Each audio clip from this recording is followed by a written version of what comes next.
Everest company તથા Maggi મસાલા ભેળસેળયુક્ત બનાવનાર 4 આરોપીઓની નાયબ પોલીસ કમિશનર ઝોન 2ની ટીમે ઝડપી પાડી લાખોનો મુદ્દામાલ કબજે કર્યો હતો।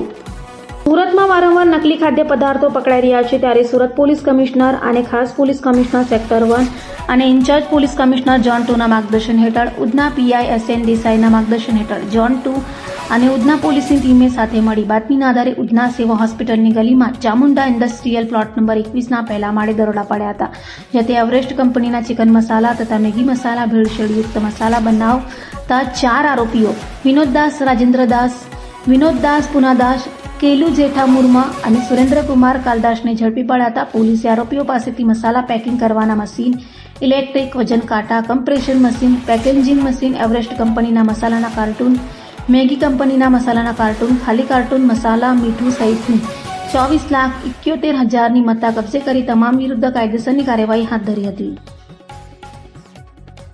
26 જુલાઈએ સાંજે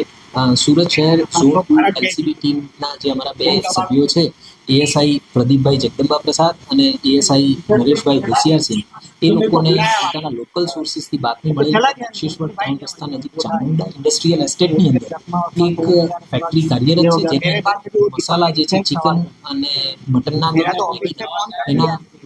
ડુપ્લિકેટ પેકિંગ કરી અને પાઉચ બનાવી અને સેલ કરવામાં આવી રહ્યા હતા। તાત્કાલિક આ બાબતનું વેરિફિકેશન કરવામાં આવ્યું। વેરિફિકેશન બાદ અમારા ધ્યાન ખરેખર આ ફેક્ટરી ડુપ્લિકેટ છે, ઉધના પીઆઈ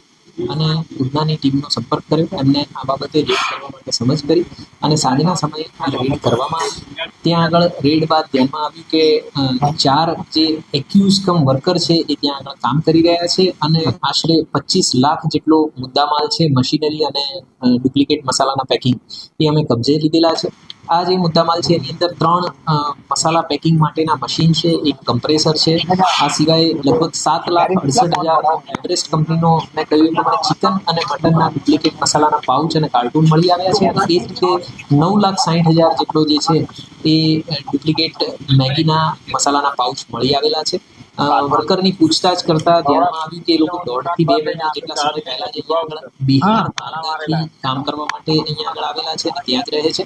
અને આ ફેક્ટરીનો જે માલિક છે એ અનિલ ગુમાનસિંહ ગોયલ, જે જોધપુર રાજસ્થાનનો છે અને ફેક્ટરીની દેખરેખ માટે એણે સુનિલ સોની નામના માણસને કામ ઉપર રાખેલા। તો આ પૈકીના જે સ્થળ ઉપરથી 4 વર્કર એક્યુઝને અરેસ્ટ કરવામાં આવ્યા છે અને એમની પૂછતાછ બાદ આ સુનિલ સોની છે એને શોધી અને પકડી પાડવામાં આવેલ છે અને હાલ અનિલ ગોયલ જે છે એ ફરાર છે।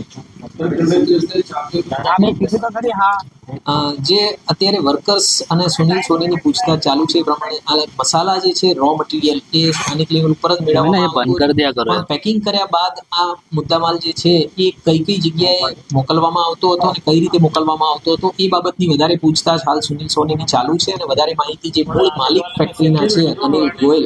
એની ધરપકડ બાદ આગળની માહિતી ધ્યાનમાં આવી શકશે।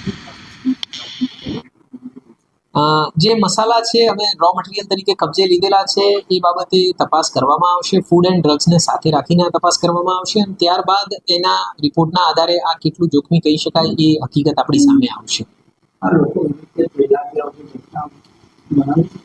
જે 4 વર્કર પકડાયા છે મેં કહ્યું એ પ્રમાણે કે 1.5 થી 2 મહિના પહેલા જ બિહાર બાંદાથી અહીંયા આગળ કામની શોધમાં આવેલા છે, એટલે એમની પાસે વધારે કોઈ માહિતી છે નહીં આ બાબતની।